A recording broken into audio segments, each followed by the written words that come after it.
Asante Akyem North NDC amanyoko de opre homra sebedwa akonwa no ye Edward Kofi Asamoah na wahye bossa afidie nyamedum oman na nkwa wo ho a 7 December no de kian ken ewoso yi owura ande apia kubia woteso samra sebedwa ni wo MPP mu no efri akonwa no so.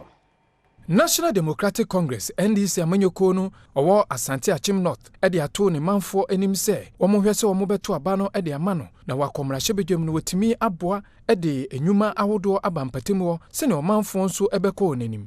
We are higher farming community and the Yakofo nyina said ye be ye no buy beba ejumama yenya marketers and as I betono it's also a problem. Number 2, woman empowerment. One say Emma Edorson our constituency and then for that matter Ghana. Yeah, and I said me person me say and make sure say Emma our constituency a bit me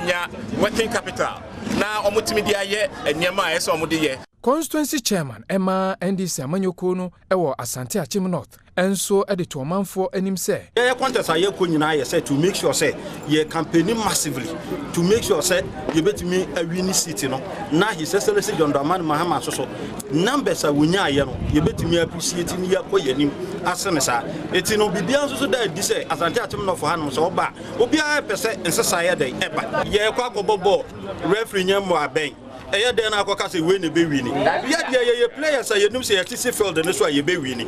Currently as we speak Asante Akyem North ye registration ye ne bibia no yetimi achieve almost 40%, but ye obianum say hanso say ye stronghold of MPP, but sisi ya me no ka say MP no modern ma enso ninti